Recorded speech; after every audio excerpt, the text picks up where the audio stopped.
guys, so we're going to go through our band of stability. We're actually going to go through transmutations as well, and fission fusion. So you're going to your packet page 6, and we're always going to remember that we need our reference table, our nuclear tables that you're always going to want to have out, table N. We will start using that today. And then we introduced you in class to table O. So you know this one, but we're going to talk about that second one as well today during this video. So there are the nuclear tables that you will want to be able to flip to. I also have a reference table we'll want handy. And here we are on page 6. So we're talking about the band of stability because we talked in class about how nuclear things are actually unstable. So if it is a radioisotope, that means it will spontaneously decay, meaning it sort of just happens. And if I'm looking at this graph of the band of stability, so it barely fits on my screen here. So we can see that I have my atomic number down here versus my number of neutrons over here. Remember, your atomic number was just your protons.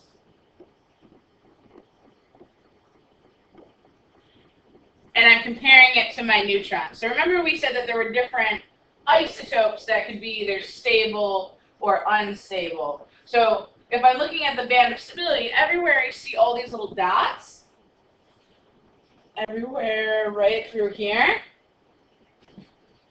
these are all going to be very stable, okay? So that's stable. But as soon as I plot a point that is outside of that band, let's say I plot a point right there, that would be unstable. And if I had a radioisotope that had that many protons and that many neutrons, it would be unstable. This bold black line that you see there says A minus Z over Z. Well, the A minus Z is your neutrons. Your Z is your protons. So essentially, they're just saying that they like it to be closer to 1. And that's what this line is closer to 1. So they're just setting you a reference point, basically, but you're really looking at that band for if it's stable or unstable. So again, if I plotted the point and it ended up being out here, that would be unstable. If I plotted a point right in here, boom, that's stable. So stable if it is within the band of stability, unstable if it is outside the band of stability. And then here, you can see I forgot to erase my original notes. So, but I'm going to write them with you so you understand. If I have a radioactive atom, it's going to basically release 2 things. One, it's going to release, oops, that's distracting me. It is going to release a particle, okay? And this particle that it releases right here, this particle is going to be stable because it's going to give off something that is more stable than itself. But it's also going to give off, we see over here the squiggly line, it's going to give off energy. Or, so that's why I have an and/or here, they could give off radiation. So maybe it gives off energy and radiation, maybe it gives off one or the other, but essentially, you want to think when we were looking at our table O, our energy was our gamma rays, our radiation was our alpha, our beta, and our positron. So it'll give off some type of nuclear particle or energy, and it will also give off a stable particle or energy. So that brings us to our transmutations. So we're going to go to our packet page 7 so I can discuss those. That's actually when I have things that are not going to fall in that band of stability. So again, this is packet page 7.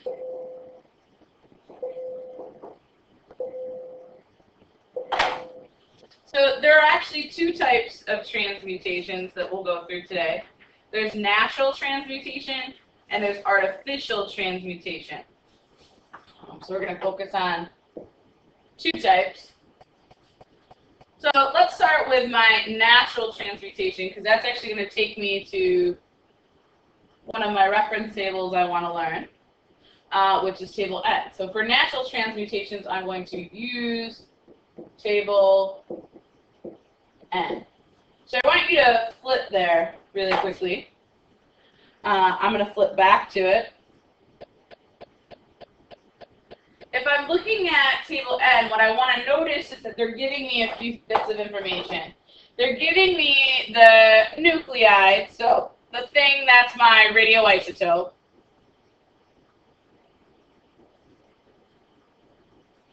They're telling me the half-life, I'll get there, but I want to focus on this decay mode, and I also want to know that it's giving me the nuclide name. In case I get to some of those ones that actually aren't listed on table S, it'll be listed here. So they give you some of those heavy ones that you won't find on table S. They'll give it to you right there.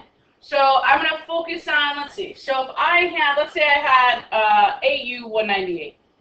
So if I'm looking at AU198, what I would say is, okay, it decays by a beta. That means it will spontaneously, on its own, give off a beta particle. Remember, I know a beta particle, if I look at table O, a beta particle was this, 0 over minus 1e, or I could write it 0 over minus 1 with the b with a little tail. So if I have gold 198 just sitting there, it's going to give off a beta particle. That's a natural transmutation. So let's go back here. So we said that that would be spontaneous, so it happens spontaneously or on its own in nature. So it just happens. When I do a natural transmutation, one thing I always want to look for is I'm always going to have just one reactant because it's spontaneous. I don't have to start it. So let's use that gold 198 as our example. Now I get that AU198 from table N, and then I would draw an arrow because it's going to emit a beta particle. So I go 0 minus 1e. We got that right from our table N. But the other information that I need that atomic number of gold. So I go back to my reference table, and I would say, okay, where's my gold? It's right here. It has that atomic number of 79, so I'm actually going to grab that. I went too far. 79, because what I'm going to have to do over here, it releases a beta particle and something else. So I want to figure out what the something else is. So all you want to think is that your mass numbers have to equal the same thing on both sides, and your atomic numbers, your protons, have to equal the same. So the bottom number has to be the same. So if I look right here, I have 198 on my reactant side. I have 0 on this side. So that means I would need 198 on top. 198 plus 0 is 198. Down here, though, I have 79 on my reactant side. I have a minus 1 here. So I actually need an 80, because 80 minus 1 gives me 79. Now I go back to my reference table, and I say, okay, who's atomic number 80? So atomic number 80 is right here. It's Hg. So I'm going to go ahead and fill in that this is Hg, and you have just written yourself a beta decay. This would be called a beta decay. When I do a natural transmutation, I'm going to figure out who else am I going to make. This came from table N, and I figured the other part out via my periodic table. So remember, it was a beta because I had the 0 over minus 1e. If I had 4 over 2 he, I want to remember that that's just my alpha, so this would be called an alpha decay. Again, if it gave that off. These are other examples. If I gave off a 0 plus 1 with my little b with the plus, that would be called a positron. But I call it not a decay, a positron emission. Same thing, but you're going to use that word. So if you give off those particles, it's either called an alpha, a beta, or a positron decay or emission, and I'm looking to see what does it give off. I'm always going to my table N. If it's artificial, now that's going to be a little different. What I have to do is artificial always involves hitting, so I'm going to use the word bombarding. So I'm going to bombard an atom with other particles. So basically, I'm going to hit them together. So this is going to be different because I should be looking for 2 reactants, at least. I could have more. But I want to look for at least 2 reactants because I have to hit them together. So for example, let's say I took beryllium-9, Be9. I can look up that its atomic number is 4. Again, you're looking that little 4 up. And let's say I'm going to hit it with a proton. So I'm going to hit it with a 1/1 H. Now I'm deciding to hit it with that. And I'm going to tell you, let's say I make an alpha particle. So when I think alpha, I'd go to table O, 4/2 He. And, hold on one second. Mr. Hutchins, say hi. Go on. Hold on. Good morning. Hold on. We're going to pause for a second, guys. Okay, we're back. So I want to think, I told you that I had the beryllium-9. I told you I was hitting it with a proton. I told you I make a 4/2 He, but what else do I make? So we can figure that out. So I have 9 and 1 over here. My reactant side, the top number is a 10. Over here, I just have 4. So I need a 6. 6 plus 4 gives me 10. So that side's equal. Now I'm doing my bottom numbers. I have a 4 and a 1. That's a 5. Over here, I just have a 2. So I would need a 3. Double check your math. 3 plus 2 is 5. 4 plus 1 is 5. Now I just figure out who has the atomic number of 3. So I go back to my reference table. I'm not going to do this every single time. You should always be going back here, but I go back and I see that atomic number 3 is lithium. So I go ahead and I fill in my Li. If you look at this example, this is your artificial transmutation. So look at the difference before we move on. Natural, 1 reactant, it happens on its own. I go to table N. Whenever it decays, I write that on the product side, and I figure out who's my new other product, my new particle. Artificial, they're going to have to give me most of the equation, but I'm always going to have 2 reactants. So let's try a little practice. We're going to page 11 to 12. So this is page 11. So we're not going to do all these, but it says complete each of the nuclear equations shown below and identify which type of radioactive decay is taking place. So complete it and identify the type of radioactive decay. Okay. So if I do number 1, let's figure out what we need. I have 241 on top. On the product side, I have 237. So if I think, okay, what's going to make those numbers equal? I need 4. So 4 is going to go as my top number. Bottom, I have 95 on my reactant side. I only have 93 on my product, so I need 2 more. So 4/2. And I want to think, who has 4/2? I can go two places. I can go to my reference table and say, okay, well, that bottom number 2 tells me who it was. Let me get that. HE has a bottom number of 2. Or I go back to my table O, and I can see this right here. 4 over 2 HE. That must be an alpha particle.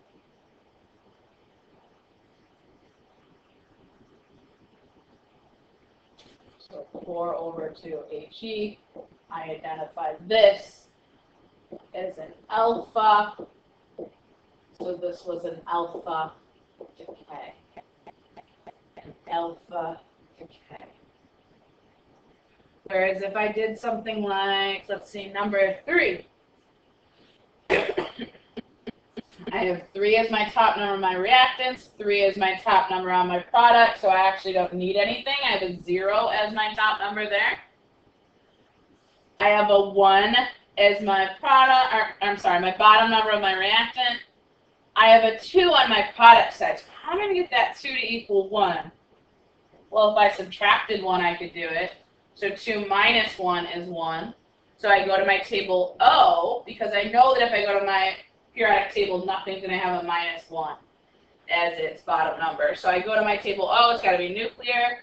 I see that that's a beta particle. So I either write, I really like the E, I usually use that. But you could use the B with a tau if you want as well. So 0 minus 1E. This is a beta decay. Oops. A beta decay. I'll do one more with you, number 4. Here, say, okay, 1 plus 12. This is going to be artificial here. 1 plus 12 is 13. My product side, I just have 0, so I need 13. 6 and 1 is 7. Bottom number here is 0, so I need a 7. I go look who's atomic number 7. I go to my periodic table for that, and I see that that is nitrogen. So what kind of decay is this? Ooh, that's nuclear. That's a gamma. So this is a gamma decay. Lots and lots of energy. If I go down to the bottom here, it says, well, let's do this. Write the nuclear equation for the following reactions. So it says the alpha decay of polonium-210, or the beta decay of tritium. Now, I tell you who tritium is. So let's start with number 1, the alpha decay of polonium-210. So remember, 210, that's its mass number, so 210 goes on top. They're telling you it's polonium. Polonium is PO. You could look on table S, or you could look at your table N. PO has the atomic number of 84. I'm getting that from my reference table. It says it is the alpha decay, so I draw an arrow, and I'm going to write an alpha, 4 over 2 HE, and then I'm just going to figure out who else I make. So 210 on your reactant side, just 4 on your product. That means I need 206. Bottom number is an 84. Product side, I just have a 2. So I need an 82. I go to my periodic table. I say, who's atomic number 82? It's PB. If you went to do the beta decay of tritium, they're telling you what tritium is. 3 over 1H. So I go 3 over 1H. I need a beta decay. So I draw an arrow and I go 0 minus 1E. There's my beta. And I just say, well, who else did I make? 3 on the reactant, 0 on the product. So I need a 3. 1 on your reactant side, a minus 1 over here. So I actually need a 2. 2 minus 1 gives me 1. I go to my reference table and I say, who's atomic number 2? It's HE. It's not an alpha because it has a different mass number, but it's helium. If I flip to page, oops, I didn't put page 12.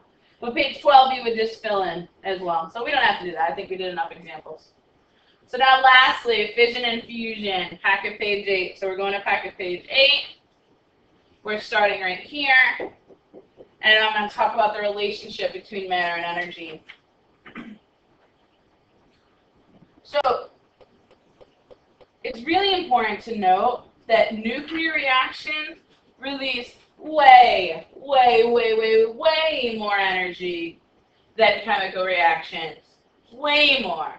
They make so much energy. So much. That's so important.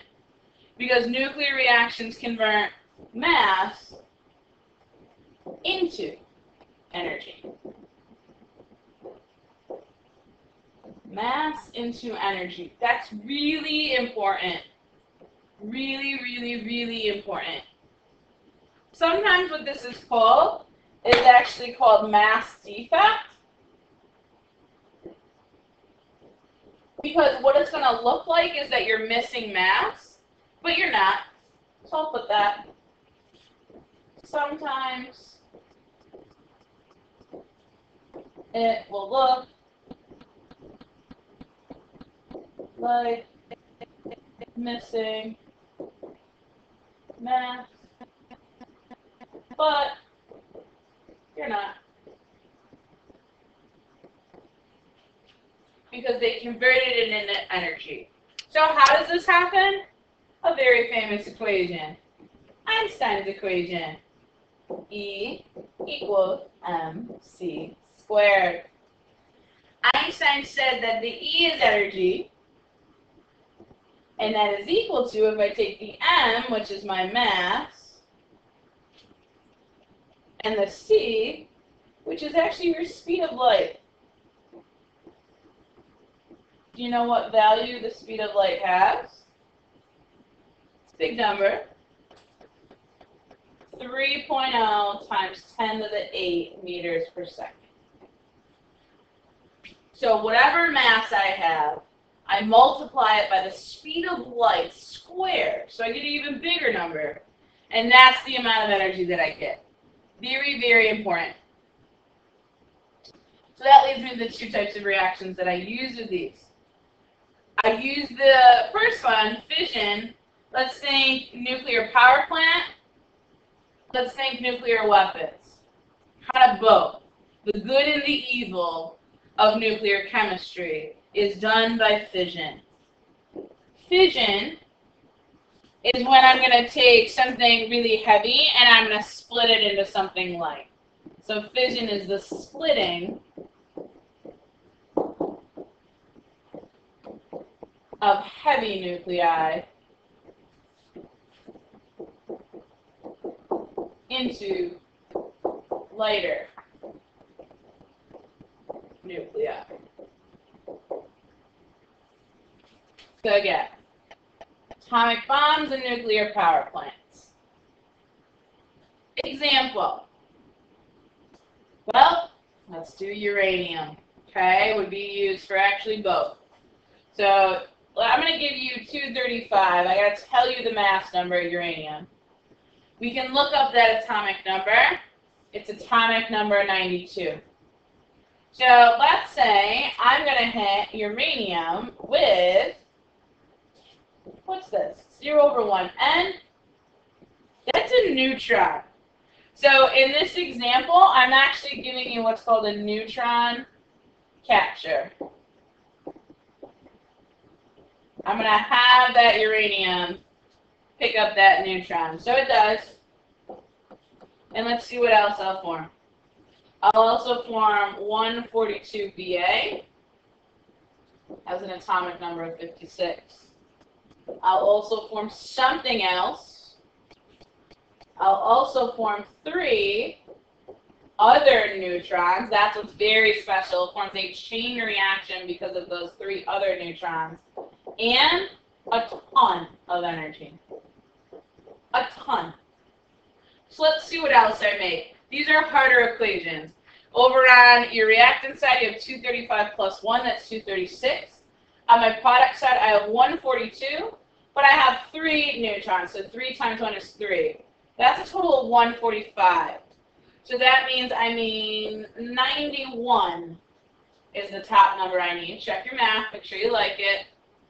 Now I do the bottom numbers, 92 for uranium, 0 for my neutrons, 92. 56 for your VA, 0 for your neutron, so I actually am going to need 36. And I say, well, who the heck has atomic number 36?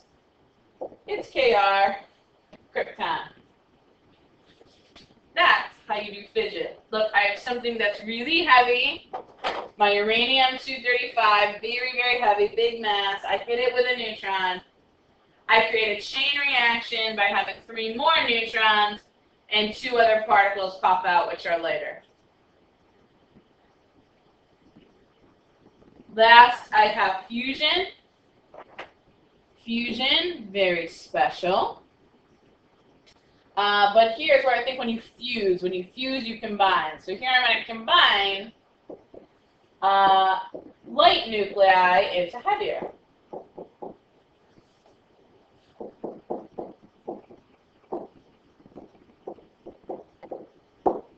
I combine light nuclei into heavier.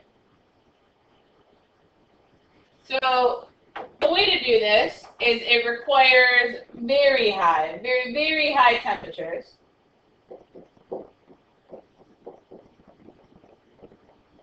To get the positive nuclei to hit.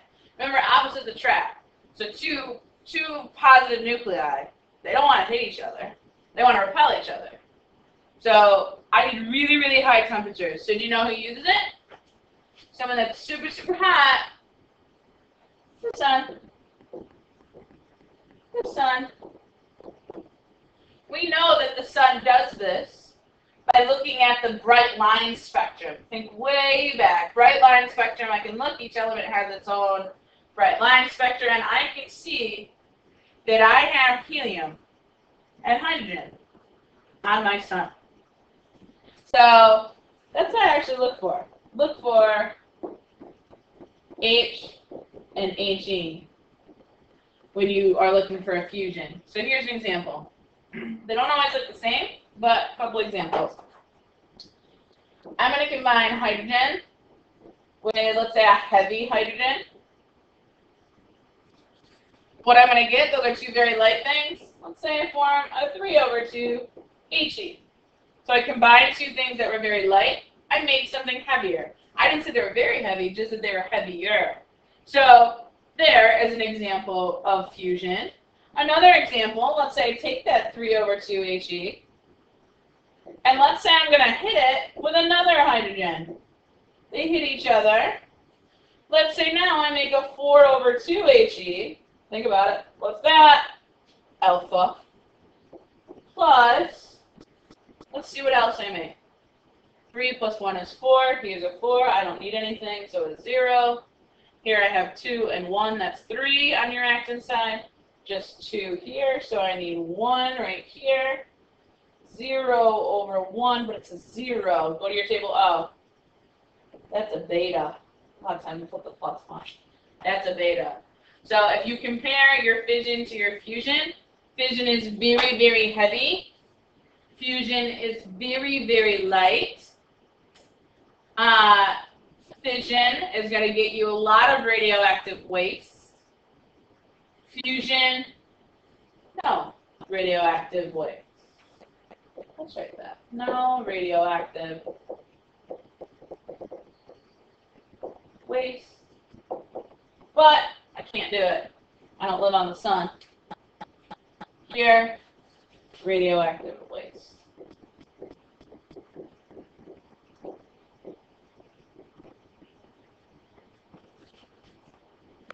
Perfect.